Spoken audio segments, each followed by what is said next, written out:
Soyez bénis dans le nom de Jésus-Christ. Que la grâce de Dieu soit sur vous et que la paix de Dieu vous accompagne dans le nom de Jésus-Christ.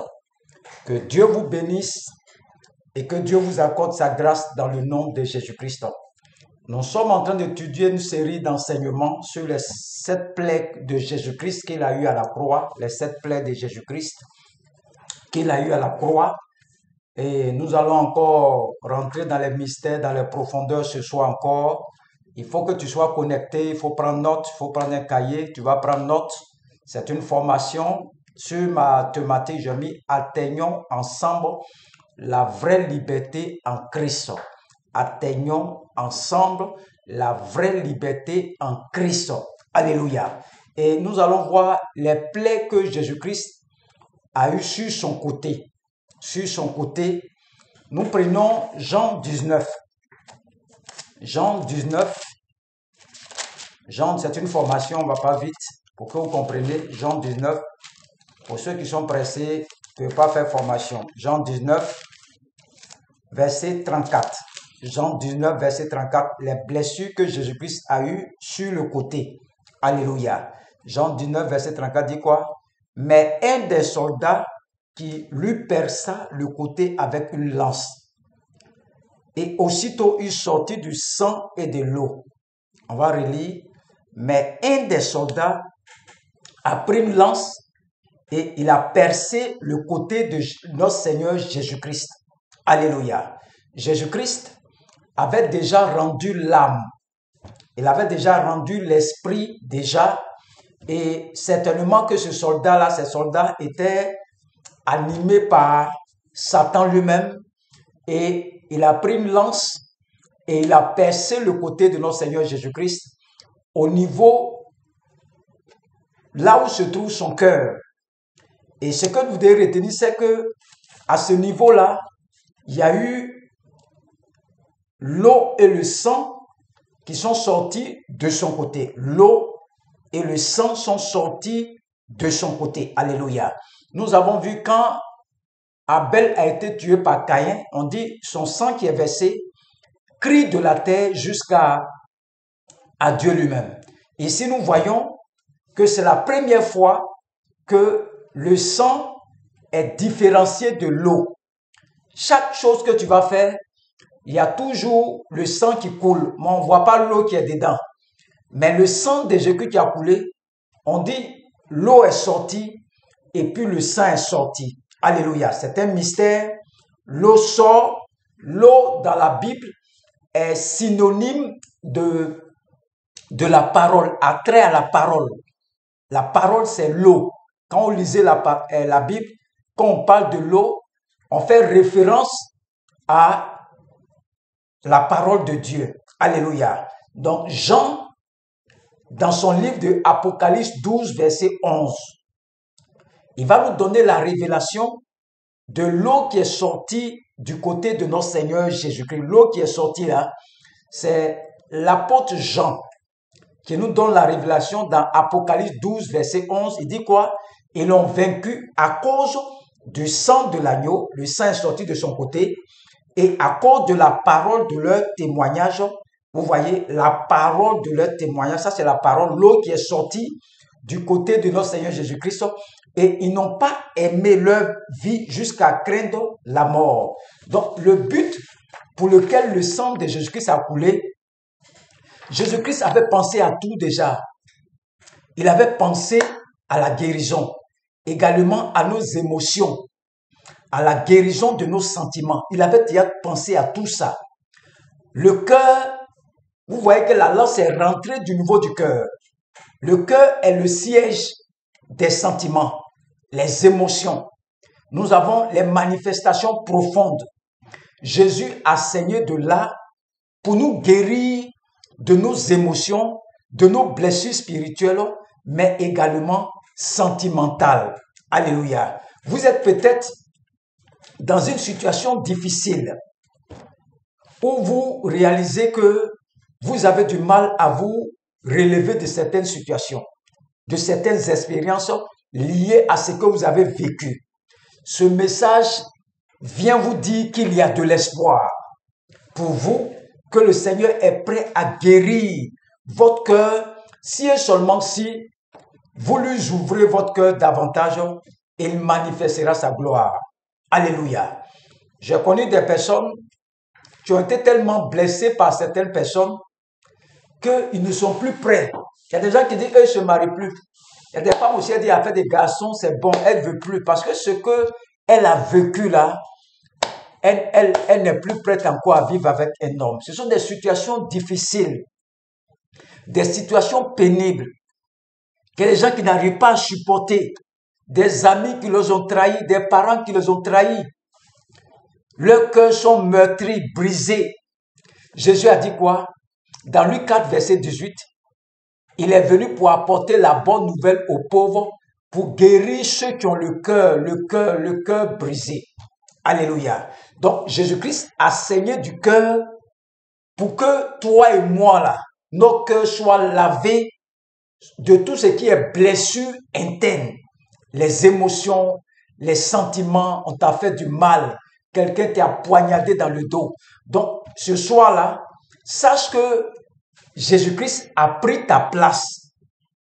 Le fait que la lance est rentrée dans son côté gauche, au niveau de son cœur, là où se trouvent les sentiments, les émotions, là où se trouvent nos blessures internes, Jésus-Christ, de par son sang, il a pris ta place. Donc, si tu acceptes d'ouvrir ton cœur, ça veut dire quoi? Si tu acceptes d'expliquer ce qui est dans ton cœur, ce que tu as vécu là, et tu acceptes que le Seigneur Jésus-Christ prenne ta place là, ton cœur est libéré dans le nom de Jésus-Christ. Ce soir, je déclare, tous ceux qui veulent ouvrir leur cœur, que Dieu vous nettoie par son sang qui a coulé à la croix au niveau de son cœur, au nom de Jésus-Christ. Donc, le sang qui sort de son cœur nous guérit de nos émotions, de nos blessures internes, nos sentiments profonds, ça nous guérit. Mais le sang encore va plus loin encore. Le sang là, je vais ajouter quelque chose. Non seulement le sang est sorti, l'eau est sortie, mais il y a quelque chose encore que le sang là fait encore, que je vais ajouter dessus. Matthieu 27, verset 51-52.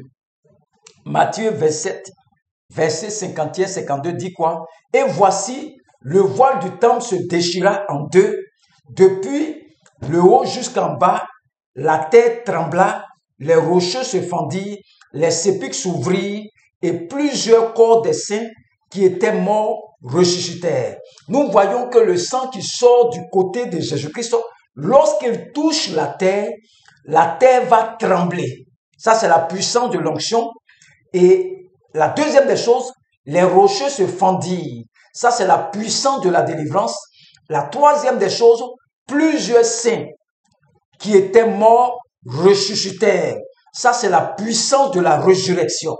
Donc, dans la dynamique du sang de l'agneau, vous avez la conjugaison de la puissance de l'onction, de la puissance de la délivrance et de la puissance de la résurrection. Bien-aimés, le temps d'expérimenter la grâce de Dieu dans une nouvelle dimension est bel et bien là.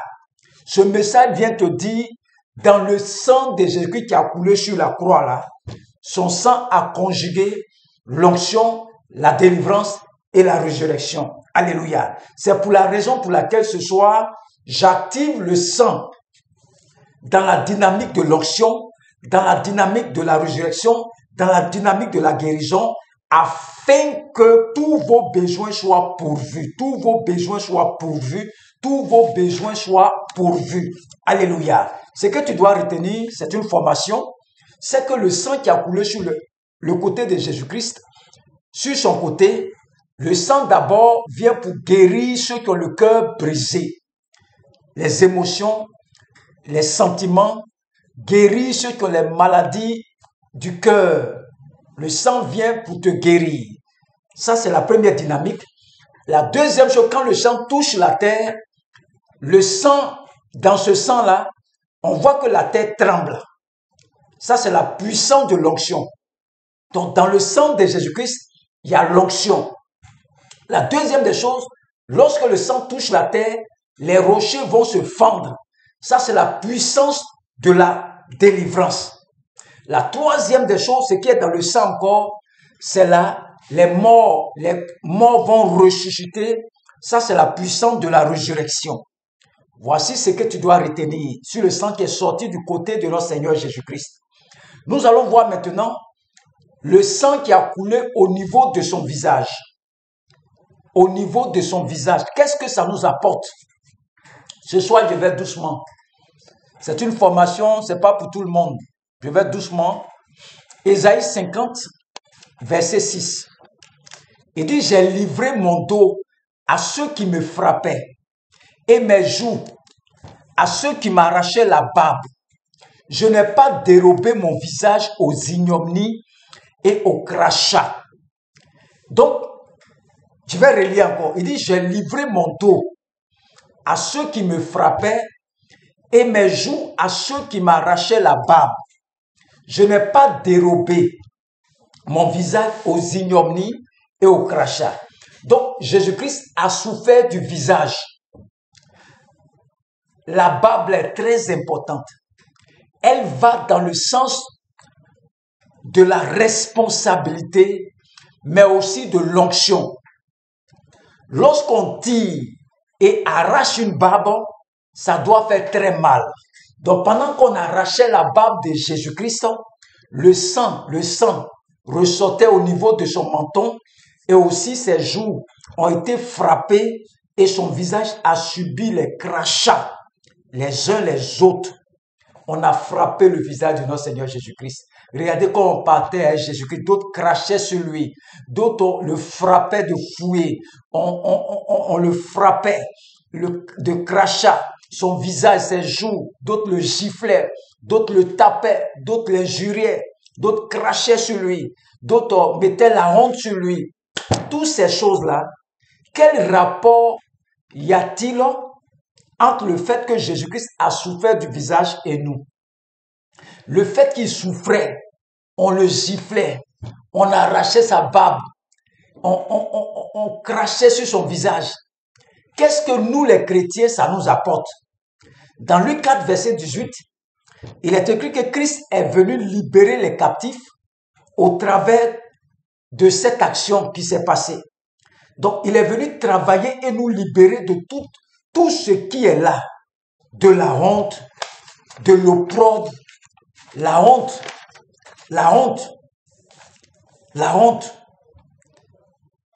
Quand tu évites de te présenter dans certains endroits, il y a d'autres, mais ils ne sortent pas, ils sont enfermés, cachés. Parce qu'ils ne veulent pas qu'on voie leur corps. Ce n'est pas ton corps, c'est ton visage. Tu ne veux pas que ton visage apparaisse, que les autres voient ton visage. Non, ton corps, ce n'est pas ton corps. Tu es caché dans la maison, ce n'est pas ton corps, c'est ton visage. La honte est sur toi.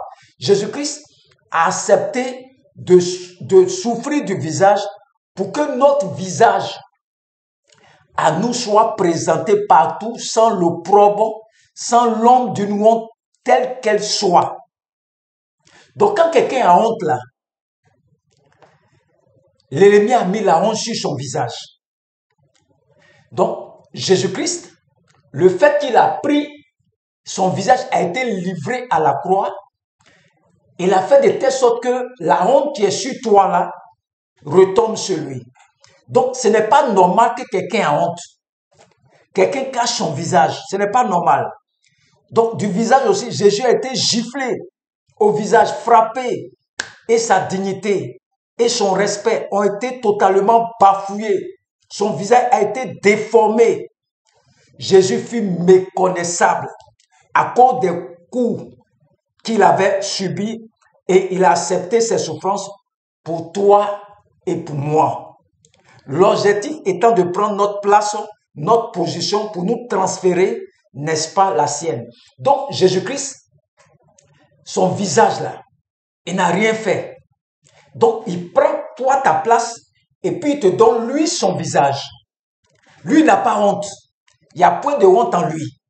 C'est pour la raison pour laquelle tout ce qui vous a embarrassé jusqu'à aujourd'hui, tout ce qui a milité en faveur de votre honte, tout ce qui a piétiné votre dignité et qui travaille, n'est-ce pas, dans le sens du manque de respect, je déclare et je décrète que le sang de Jésus-Christ qui a coulé dans son visage lave votre visage maintenant au nom de Jésus-Christ et que cette action vous donne la capacité d'être libre de tout embarras, d'être libre jusqu'à ce jour. Alléluia. Jusqu'à ce jour d'être libre, je proclame que cela vous quitte par l'action du sang de Jésus-Christ. Prenez le droit de retrouver votre honneur, de retrouver votre dignité, de retrouver votre respectabilité. C'est pour cela que j'active le sang de Christ au niveau de votre visage pour retrouver votre dignité dans le travail, dans le foyer, dans le couple, retrouver votre responsabilité dans le cœur de vos enfants. Retrouvez votre honneur qui a été bafoué par les circonstances de la vie. Retrouvez votre honneur par la vertu du sang de Jésus-Christ. C'est pour cela que j'active le mystère du sang de Jésus-Christ sur votre face et votre visage et je déclare et je décrète que tout ce qui était une honte soit ôté de votre visage et que la main de l'Éternel, par le Saint-Esprit vous envoie dans des situations de gloire, de restauration, que la voix du sang de l'agneau détruise dans votre vie tout ce qui envoie le manque de dignité, le manque de respect, le manque de honte, qui envoie la honte et que vous sortez, n'est-ce pas, des prisons sataniques, les prisons de la honte et soyez libres ce soir, demeurez bénis, prospères et que vos visages soient vus là où les gens ne veulent pas vous voir, que ton visage soit vu là-bas. Je prie Dieu qu'il vous donne d'apparaître au milieu de ceux qui ne s'attendaient pas à vous, que vous apparaissez là-bas. Prenez le droit de retrouver le plan de Dieu pour votre destinée et de le manifester pleinement.